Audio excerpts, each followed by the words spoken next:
This show is part of the RetroZap.com podcast network.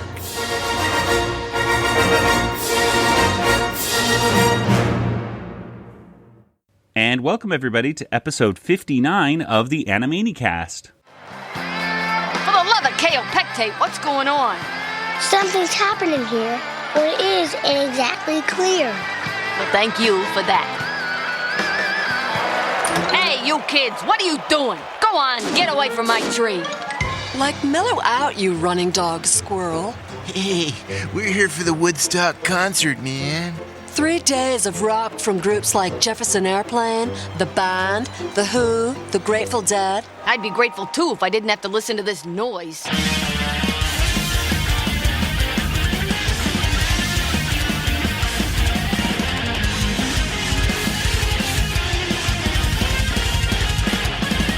And welcome once again to the Animaniacast. We are the only podcast that is dedicated to the animated series, The Animaniacs. Here we explore the series episode by episode, exploring all the cultural references and gags that we can find. And in the end, we give each episode a Water Tower rating. I am Joey, and joining me once again is my brother Nathan. I can dig it, man. Far out. And across the country in Georgia, it's Kelly. Hi. Hello. Well, this is it, ladies and gentlemen. We've gotten to an episode that Kelly has talked about, I think, probably since the first episode we started recording. It's episode 59, where we not only show a cartoon from the vault, I guess you could say, from the Warner Brothers, but also Woodstock Slappy. Woo! So, what do you guys think? In a few words, if you were to just say these things in just a few words, what would you say about today's episode? Nathan? I'm going to go back in time. Something like that. And Kelly, what about you? It's groovy and slappy, man. Well, before we get into our discussion, Nathan, tell us, when did this episode first premiere? This episode first premiered on Tuesday, March 1st of 1994. So this was actually the same day as the Grammys, which is kind of apt for the episode with Woodstock Slappy. So we've got Frank Sinatra received the Grammy Legend Award. And then his speech was cut short, which upset some people. Wow. And Selena became the first Trejano music singer to win a Grammy Award. And Nirvana played their final concert in Munich. And Canadian pop singer Justin Bieber is born. Oh, no. There were so many good things. Tejano. Yeah, right. Yes. Let's get the pronunciation right there correct on Selena. And I think it's not Selena, it's Selena, I believe, is how you're supposed to pronounce it, Nathan. There were so many great musical things that happened that day, and then Justin Bieber was born. So, Hey, he's got a bunch of hits, you know? What can you say? I could say a lot about Justin Bieber, none of which can be repeated on this podcast, unfortunately. I'm not the biggest fan of Justin Bieber. And the kids at my school love Justin Bieber. It upsets me. I'm like, do you have any idea what a... Anyway. Almost ranted. Anyway, let's go ahead and get straight into our episode discussion. And it starts off with a water tower escape. This one's a little different. This is the Warner Brothers are basically out on it's a sunny day. They open up the tower door and they put some bird seed. It's actually condor seed, and an endangered California condor. It looks exactly like a California condor. Comes down and eats the seed. And while it is eating the seed, Yakko slaps a saddle on the bird, and they all jump on the bird, and then get over the studio wall and jump off and run away. And that's our cute little intro right there. What do you guys think? Any thing about that studio exit before we move on? The condor kind of reminded me of the Looney Tunes kind of condor or kind of vulture thing. I don't know. Buzzard. Buzzard or something. Yeah, it was probably intentional, right? They're related in some way.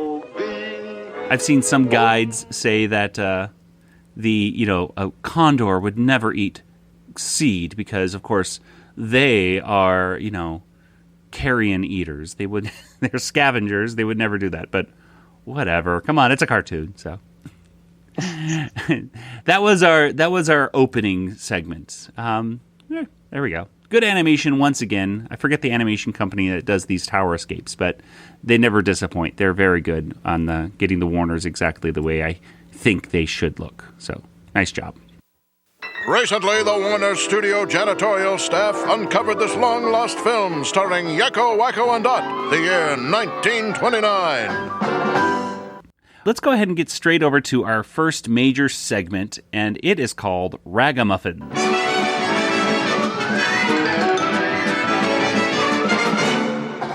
Ragamuffins was written by Tom Minton, and it was directed by Barry Caldwell and John McClanahan. John McClanahan! And Nathan, why don't you tell us what happens here in Ragamuffins? All right, so this is a Warner Brothers featured cartoon from 1929. It's an old-timey cartoon. We watch the Warners as they go from rags to muffins, I guess you can say. They start off as homeless on the streets, and they just want some food. They end up sneaking into a bakery, basically, pretending to be bakers, and they're constantly just trying to eat the food. And the head chef, or whatever he's called, does not want them to eat any food. So the whole time they're chasing each other around. Finally, at break time, they get a snack, but the boss steals their snack, so that means Warner, or whatever.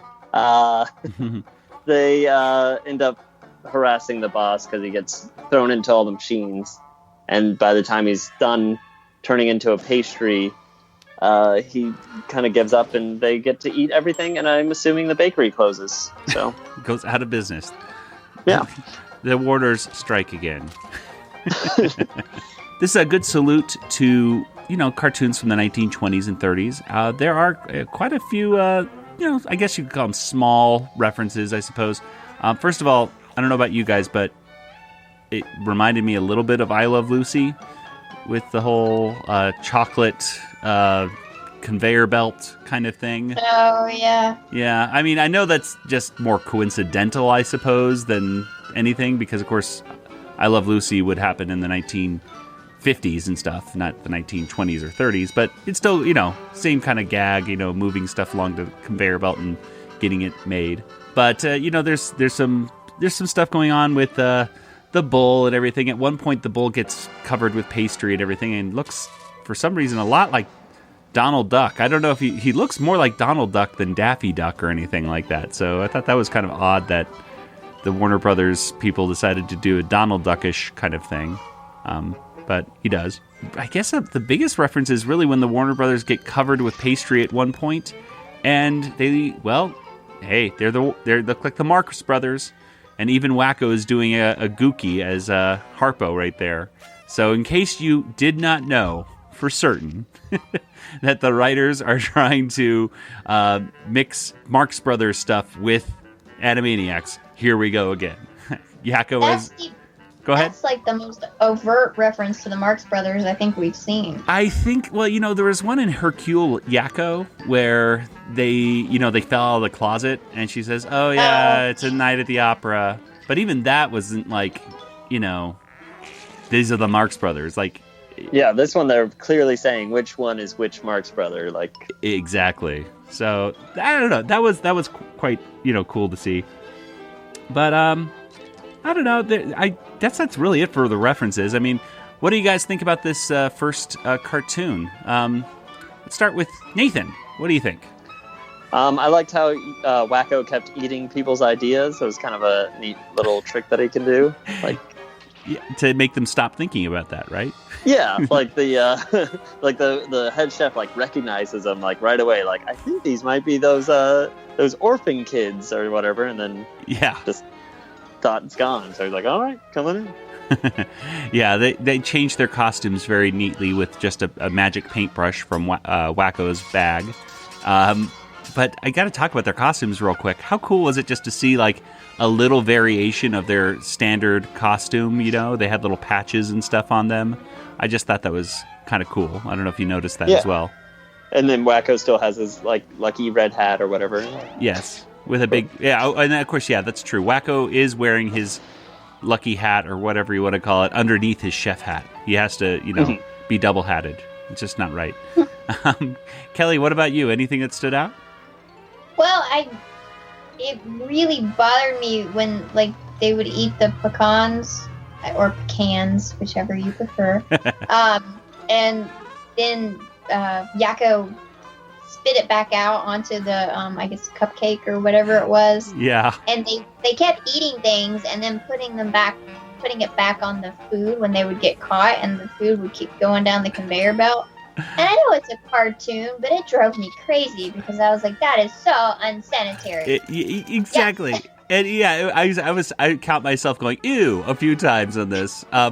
There was that pecan thing, and then of course Dot gets her tongue. He tries to keep Dot away from eating the food, and so he wraps her tongue around, around Dot to keep her tied to a chair, and her tongue starts, still trying to lick everything. It just keeps extending and extending, which is something that I don't know. It seems different. It doesn't seem in character for Dot to be able to do that for some reason. Seems more like a Wacko thing with his tongue being able to, being always out of his mouth like that. But it was still kind of cool. A nice fight scene right there between the tongue and the bull. But there was another gross part too, where they're eating all the Wacko's eating all the frosting. And the bull is just so adamant that they don't get any of the food that he squeezes it out of Wacko's mouth like a frosting squeezer or something like that. It was so gross. So this bull is more concerned with saving the food than keeping it sanitary. Yeah, he's like Apu from The Simpsons. Oh, that's true. Yeah, Apu has to make... Okay, another Simpsons reference. Good. Sorry. Nathan works on the Simpsons references, and Kelly and I will work on the Star Wars references of connecting it, as always. And I have like dominion over the Spielberg reference. Yes, that's true. We will not step on your feet when it comes to that. Don't worry. Close Encounters is back in theaters this week, by the way. Just saying. Ooh, and E.T.'s coming after that, isn't it? Yes, it's going to be a good month for Kelly. Oh boy. Any other things that you got particularly liked in this one, Nathan? No, I mean, I thought it was a funny cartoon. I like the sound effects and the music was fun. But I think it's important to point out that this episode or this cartoon is announced to be was originally released in 1929. And Nathan, what's wrong with that? What would be wrong in the timeline? Well, if you watch that terrible intro explaining where the Animaniacs came from, which is called, of course. Not going to give it a name. I refuse. Newsreel of the Stars. So they came out in 1930, but they're Time Lords, so they can go to whatever year they want. I'm fine with that. Oh my goodness. Yes. Yeah, and of course, if this was truly a 1929 cartoon, I'll tell you, as much as the animation can be inconsistent on Animaniacs with different animation studios, and by all means, the animation in this wasn't like superb Disney, quality. It was 100 times better than any animation you would really see in 1929. Which was always done by like just a few people. I mean, you look at like Steamboat Willie or Plain Crazy, which are all around 1928, 1929. They're really great cartoons, but the animation itself it's just getting started. That they haven't gotten the science of animation down completely, so it's the movement isn't as fluid as it is in this one. But yeah, it is. It's all the whole timey-wimey stuff going on, right? Yeah. So who cares? More evidence, like Nathan said, that the Warners are actually Time Lords. So still waiting to put that special together one of these days. We'll get our Animaniacs, our Time Lords special Animaniacs episode, Animanicast episode, I should say. Okay, well, Kelly, anything else that you want to mention about this that you particularly liked, or Nathan? No? I like the animation, and I like the facial expressions and the style of the I don't know, the head chef or boss or whatever he was. Because I was confused. I saw that they were hiring and had to wear chef's hats. So I was like, oh, they're going to be cooking. And then it's like, no, they're just putting stuff on conveyor belts. So it's more like a manufacturing facility than a bakery. Yeah, it's funny that it's all in the back of a restaurant apparently. So the way that this layout of this city is laid out, it's like you have the industrial center right next to the downtown area too. It's all it's funny how that works. Just go in the alley and you can work there in the industrial place. But yeah, I just like the look of the cartoon. I thought it was cool. I prefer the ones that have good dialogue. So this one didn't have any of that. So it wasn't one of my favorites, but I appreciated what they were trying to accomplish and kind of go back to the early cartoons of the 1920s and a lot of kids watching it now and back when Animaniacs first aired probably wouldn't have been exposed to that kind of cartoon at all. Yeah. I guess if one last thing I'll kind of point out real quick is the coloring. I don't know, was it distracting at all to you guys when the light bulb was yellow and the red bowl cape was red, or did you just kind of no? I think those are fine because those are the Warner's things. They have a red nose, so then Right. they can also create color like through thoughts and through Wacko's bag or whatever. Yeah. So. Well, yeah, the light bulb to me was a little distracting, but I thought later with the cape, like with the red bull cape, I thought like, well, why is that red? And I thought, well, would that really have the same dramatic effect for the audience to know like the bull is getting upset because it's a red cape? Like a gray cape wouldn't really have the same effect, I would think. But anyway.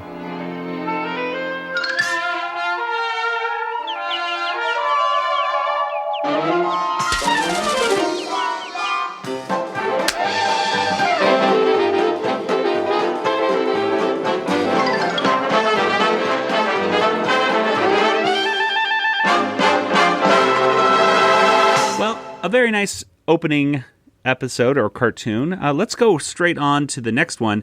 Kelly mentioned that she likes verbal comedy, and this second one definitely has it. It is called Woodstock Slappy.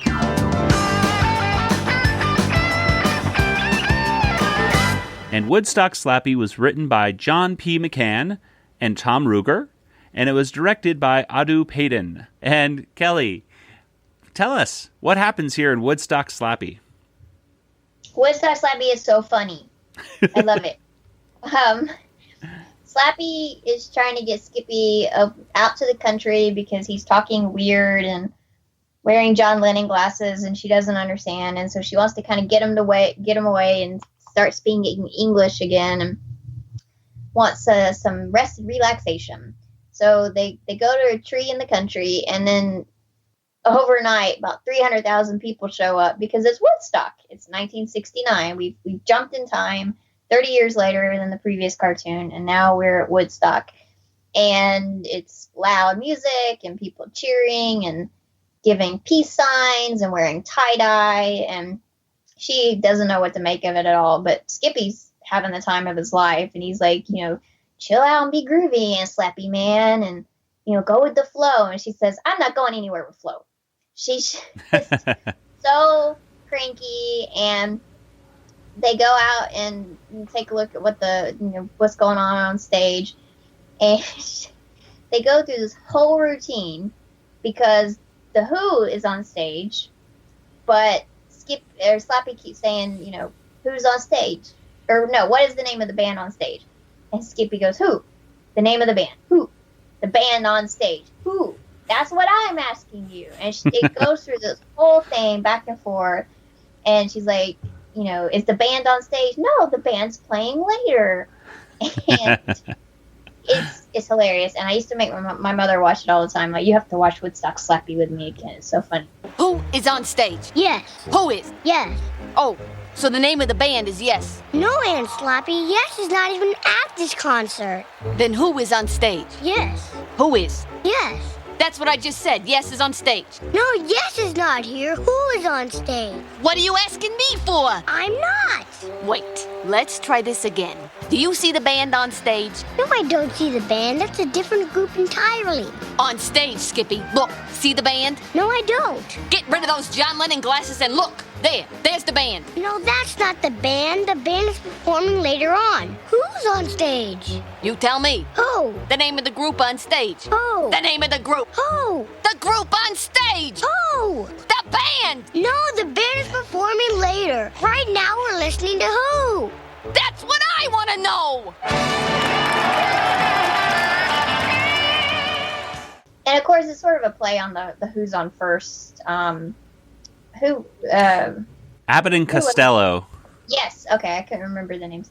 So they originated that. So it's sort of a play on that, but it's just funny the way they incorporate the names of performers of the era. And they even work in some, I think, song lyrics in some of the dialogue throughout the episode. There's a point where they say the sound of silence. Knock it off with the Bing Crosby, Stills, and Nash, will you? Why? 'Cause the only tune I want to hear is the sound of silence. Can you dig that? I hear ya. And what's happening here, or what it is, I'm not exactly clear. Isn't that from a song? It is. Yeah. It's Okay. stop. Hey, what's that sound? Oh, yeah. Okay. And I always think of I always think of the Muppets. You ever see that Muppets one where they're singing that song and There's something happening here. What it is ain't exactly clear. There's a man with a gun over there telling me I've got to beware. It's time we stop. Children, what's that sound? Everybody look what's going round. Stop. Children, what's that sound? Everybody look what's going round.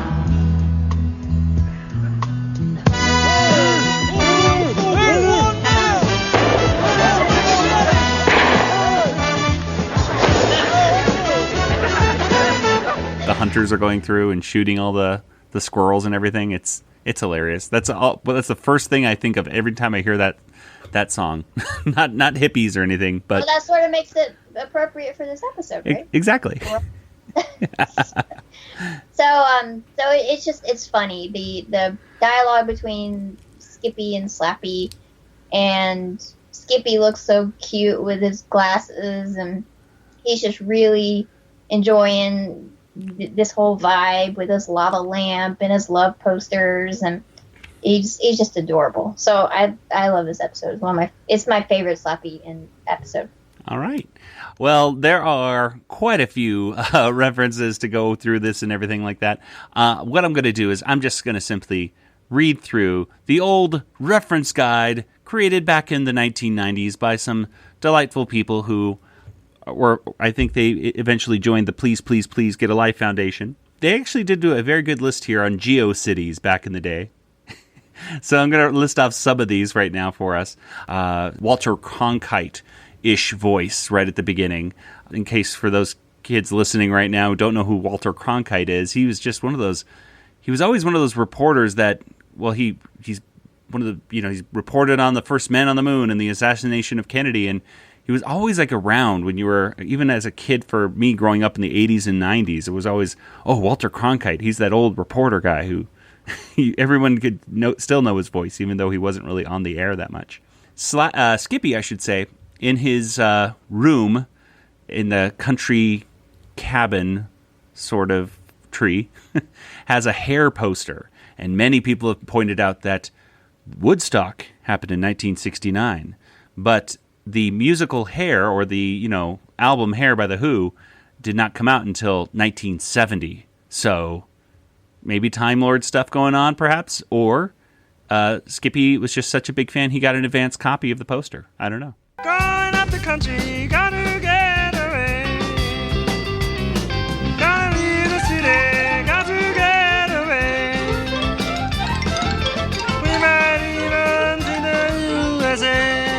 I love the song that they play right at the beginning when they're hopping on the power lines going to Woodstock, and the going up the country or going down the country, whatever, by Canned Heat.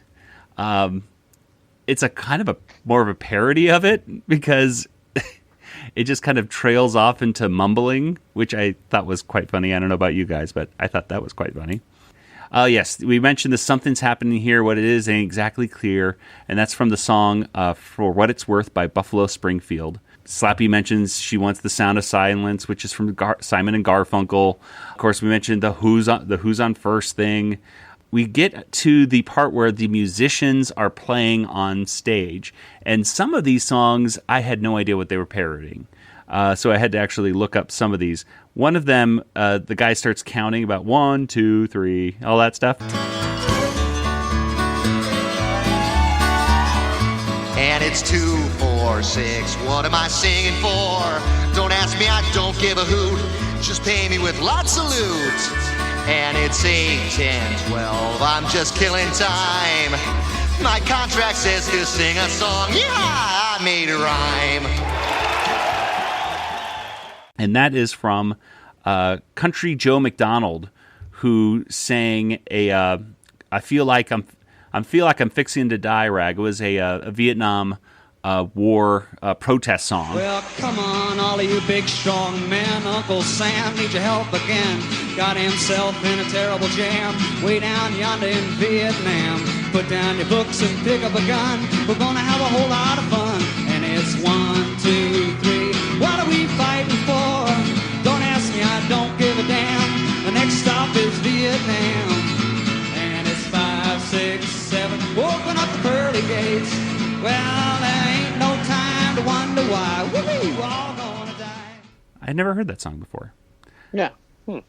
Who's got a box of brand new crackers? I've got some brand new cheese.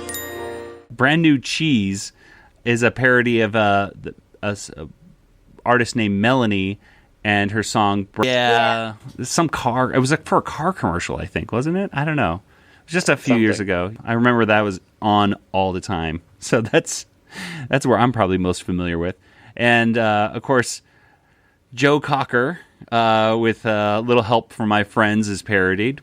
Would you still cheer if I had a tin here? Or would you throw a tomato at me? Yes! And if you're from the 90s like me, then you think of, Wonder Years, of course. Exactly. Yeah, that's what I was thinking of. And let's see here, the Who is up there, and they're bashing their guitars because Slappy does it. I said leave! Oh, very groovy, isn't it, mates? Totally. We are the Who! Many people in the reference guide point out that the Who, by the Woodstock era, they used to slam their instruments down, but by 1969 they had stopped doing that. Take that for what you will. Probably they couldn't afford to replace them anymore. Yeah, exactly. After a while, you just have to smash it a few times to get some press, and then you just go, okay, that's good enough. And at the very end, Slappy is singing a polka version to clear out the crowd. She sings a polka version of the Star-Spangled Banner. That's not true. Oh, it's not? Well, she sings the Star-Spangled Banner at the end of the cartoon. Uh-huh. But to clear people out, she plays a polka, some other polka song. Let's polka! Uncle Yasha lost his shoe, it fell in the bog, he did too. Uncle Schmieder grabbed his foot, he jumped in the bog and went kaput.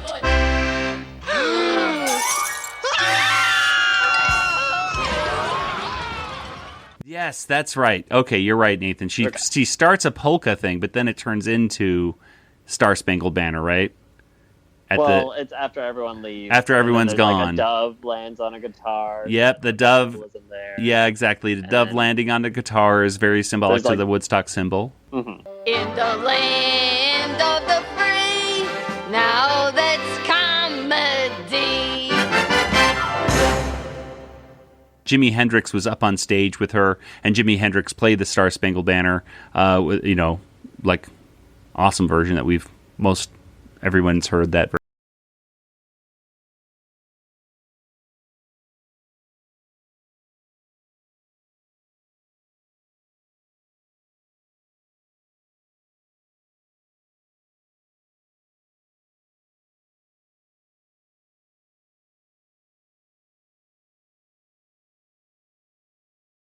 Was pretty abstract, but did for some reason stick out to me was when the people were running away from Slappy's Polka and they were rushing onto the helicopter. It's very reminiscent of the shot of people evacuating the U.S. Embassy with the fall of Saigon during the Vietnam War. So there's lots of history in this episode. There's lots of comedic references. There's a lot of stuff, and it's really funny. What do you guys think? Kelly, anything else that you really particularly liked in this one? I mean, I know we mentioned a lot of stuff, but anything else you like? I just like the whole thing. Just 100% whole thing. Nathan, what about you? I liked having cameos from both the Warners and Dr. Scratch and Sniff. I didn't find Dr. Scratch and Sniff. Where was he? You could see it's just his head sticking out. Okay. There's a framed. There's a picture of it if you want to look at your show notes. Okay, yes, thank you, Nathan. I couldn't pull up the picture, but now Nathan is holding up his phone up to the computer screen for us both to see. Yes, Dr. Scratch and Sniff is, in fact, in Woodstock. He is bald. He is not wearing a hairpiece or anything like that. But it looks like, when is that? Is that at the very end when they're all escaping, or when is that? Yeah, I think it's right before the helicopter shot. They all jump into a van, and then there's loads and loads of people, and I had to stop it a couple times to try to, just keep stop and start, and then try to catch up. Like, for those of you who have forgotten, for those of you who haven't forgotten, and for those of you who never knew. By the time we got to Woodstock, an incredible film about an incredible event, is back. everywhere was a song and a celebration.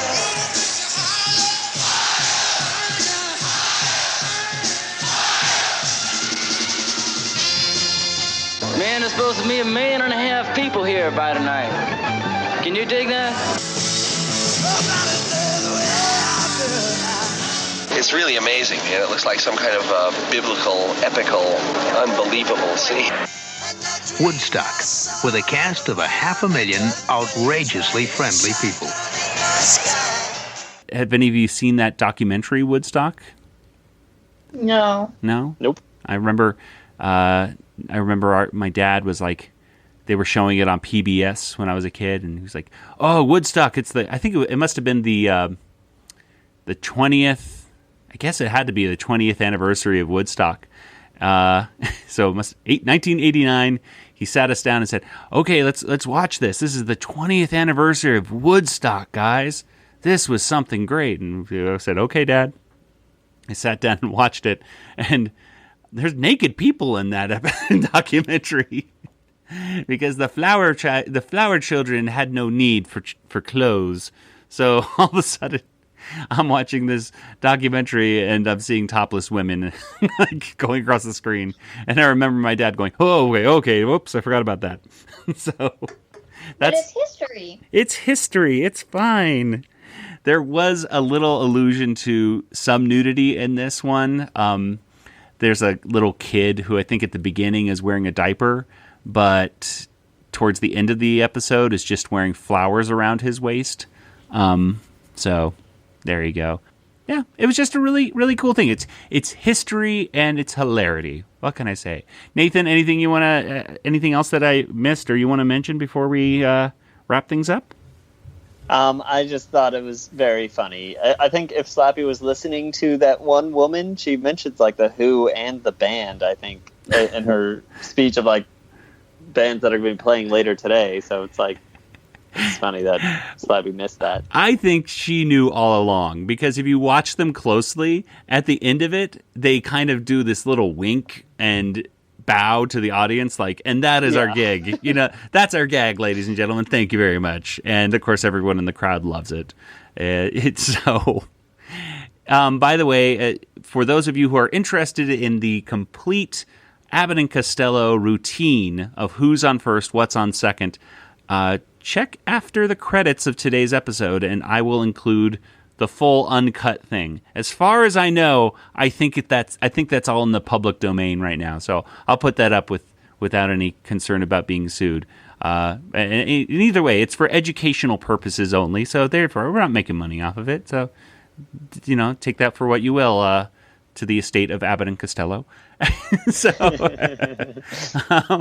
well, before we get to our water tower rating, Nathan, there's one last thing that happened in this episode. What is it? Oh, so the Warners have to get back to the water tower, and Ralph is chasing them back to it, of course, because it's his job. So they take out a lasso out of Wacko's bag, lasso the top of the water tower, and then climb up. When Ralph goes to try to pull the rope, a horse falls on his head. Well, at least it wasn't an anvil this time, right? Exactly. I thought it was interesting there, so... Well, at least that was different. And for the record, I totally forgot this was even on. I don't know why I didn't see this one. I don't know. I remember I watched the episode 2 times, but I think Woodstock Slappy was just so funny that I just stopped watching after that. I don't know why. I blacked out. I laughed and blacked out, apparently. So I almost turned the episode off after Woodstock Slappy. I was like, oh, wait, there's more. Yeah. Well, so there you go. Well, let's go ahead and wrap things up, and let's get over to our water tower rating.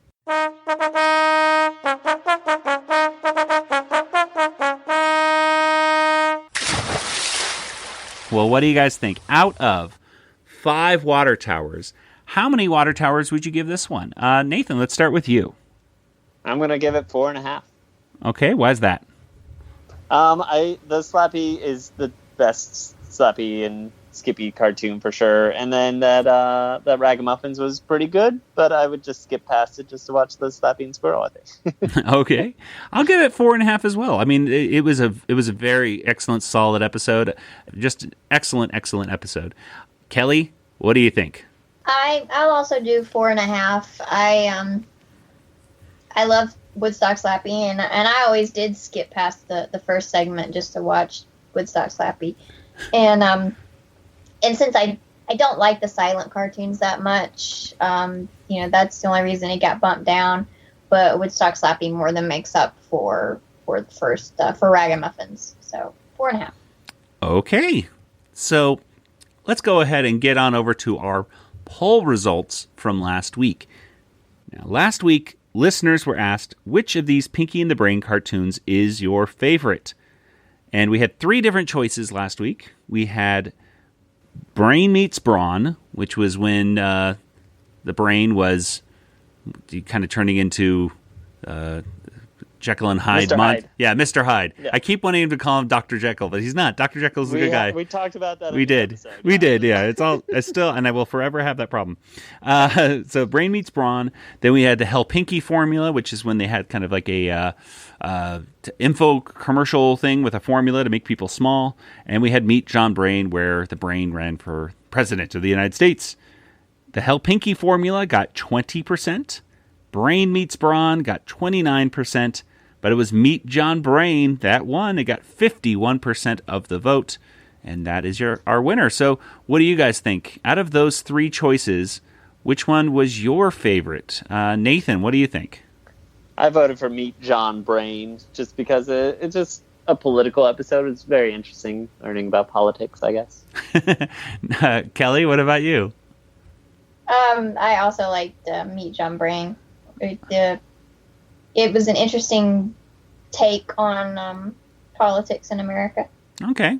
I actually voted for Brain Meets Brawn because even though the other 2 have very good satirical comments, right? One's about politics, one's about consumerism. Brain Meets Brawn had just a great animation and just a nice, simple thing. I just like this. I like everything about that one. So, well, but I was in the minority on that one, I suppose. Well, let's go ahead and get to the poll for this week. Nathan, what is it? Okay, so we had a 4th like old-timey kind of cartoon now. So the question is, which one is the best old-timey or like recovered Warner cartoon, basically? Yeah, from the vault. But, yeah, exactly. Pulled from the Water Tower vault or something. There's the Babbling Bayou, which that's the one where Dot ends up jumping into the screen and trying to marry the Sheik or something like that. Like, yeah, they're jumping around with a camel and all that stuff. Yeah, it's a lot of fun. There's Toy Shop Terror, where it's a kind of a Christmas episode where they're playing with all the toys downstairs. There's like a giant robot chases them around. Exactly. And then there's also, of course, This Means Warner, which is an educational cartoon teaching kids about what to do during wars, I guess. Save money. Recycle stuff. Yeah, what you can do as your part. And then there was today's episode of Ragamuffins. So, there you go. Where it teaches you to save food. Exactly. All very educational cartoons. Very educational. Well, head on over to twitter.com/Animaniacast or simply search on Twitter for #Animaniacastpoll and you can make your voice heard. Well, let's go ahead and get straight to some contact information. Nathan, where can people get in contact with you online? You can find me on Twitter, folks. DjangoFT, that's me. And Kelly, what about you? I'm on Twitter at Yoda Princess, YODAPRNCSS, or email me, kelly@bigshinyrobot.com. Yes. As for just our show in general, you can see us on Twitter, on Facebook, on Instagram, and hey, if you want to send us an email, go ahead and send it over to animanicast@retrozap.com. And speaking of retrozap.com, you can head on over there for a full listing of lots of articles, videos, stuff in general. It's fantastic.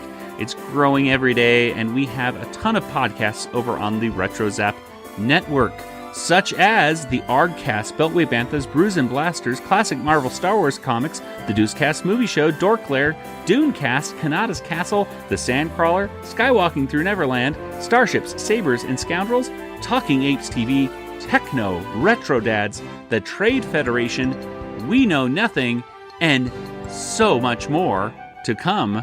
Ladies and gentlemen, you know what you should do?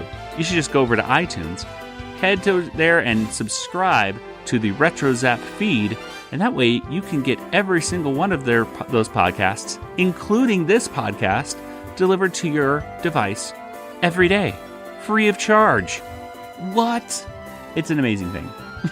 So, you can also head over to animanicast.com, where you can see a full archive of all of our previous shows on RetroZap. And, hey, we haven't got some iTunes reviews in a while, have we? No. So, we're desperate for them, guys. For every numeral of 5 that we get, we're going to do another contest and send a care package of Animaniacs decals out to one of our reviewers. So go over to iTunes, leave us a positive 5-star review. We so much appreciate it. Plus, then we can do another contest, which I like doing. They're fun to do. Well, that pretty much does it for us. So, for Nathan and Kelly, this is Joey saying good night, everybody. Good night, everybody. Good night. This podcast is not endorsed by Warner Brothers or Amblin Entertainment and is intended for entertainment and information purposes only. Animaniacs, the Warner Brothers logo, all names, pictures, and sounds of the Animaniacs characters or any other Animaniacs-related items are registered trademarks and or copyrights of Warner Brothers, Amblin Entertainment, or their respective trademark and copyright holders. All original content of this podcast is the intellectual property of the Animanicast unless otherwise indicated. Yeah, groovy on Slappy Man, groovy.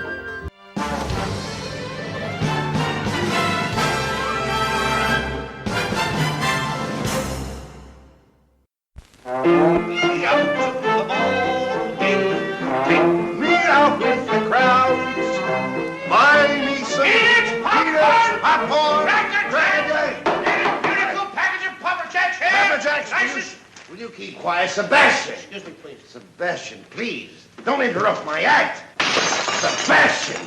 Oh, Mr. Broadhurst, I didn't see the lights there. I forgot about them. What in the world are you doing? Why interrupt my act like this? Well, look, Mr. Broadhurst, I mean, after all, if you're in a ballpark, they always sell peanuts and popcorns and things like that. I know that, Sebastian, but not in front of him. I beg your pardon, friend. Ladies and Please. gentlemen, and also the children, will you excuse me for a minute, please? Thank you. What do you want to do? Look, Mr. Broadhurst. Right. What are you doing? I love baseball. Well, we all love baseball. When we get to St. Louis, will you tell me the guys' names on the team so when I go to see them in that St. Louis ballpark, I'll be able to know those fellas? Well, now, is it all right, folks? All right. Excuse me, I want to find out the fellas' names. As long as it's okay with the I'm audience. crazy about baseball. Will you stand still? Pick up your hat. Go pick up your hat. Okay. Now, look.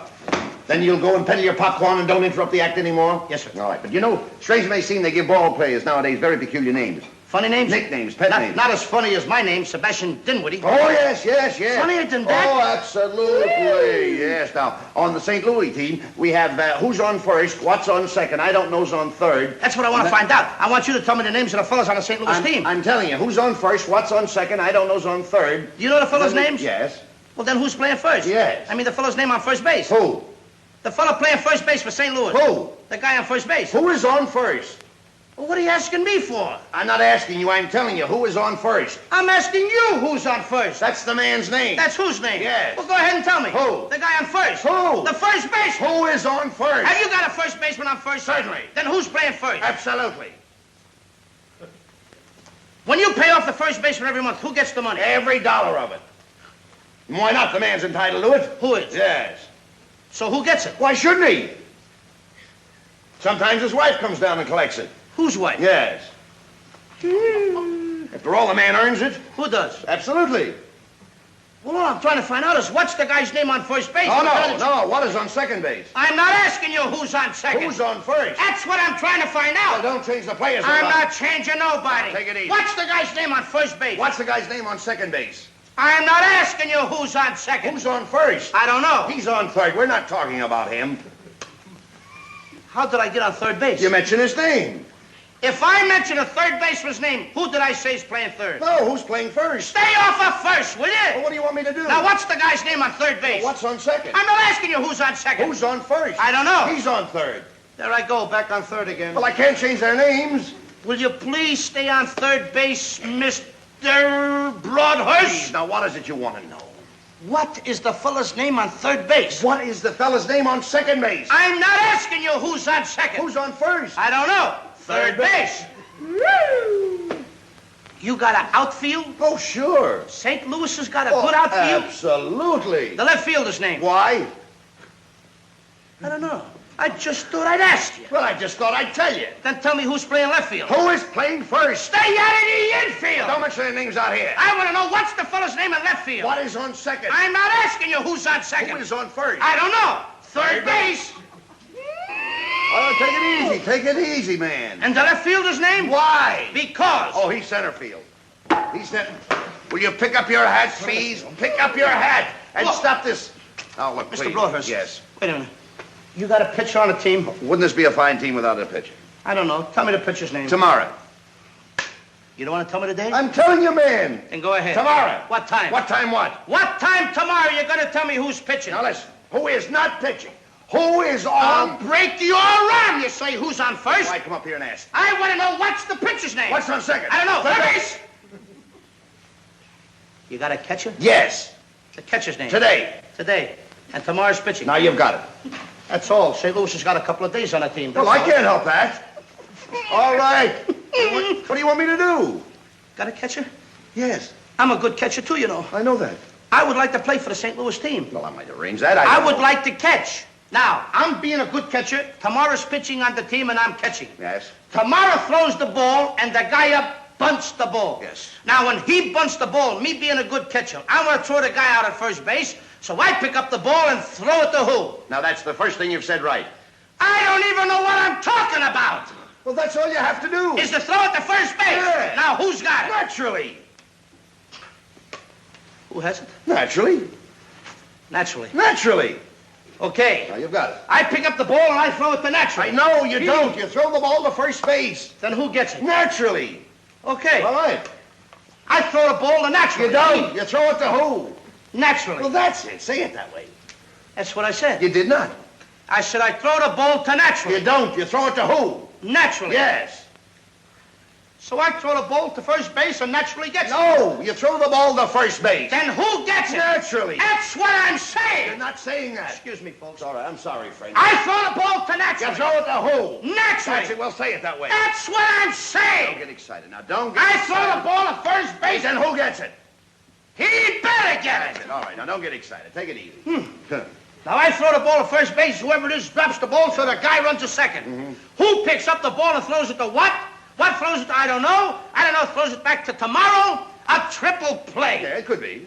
Another guy gets up and it's a long fly ball to because. Why? I don't know. He's on third, and I don't care. What was that? I said, I don't care. Oh, that's a shortstop. Here it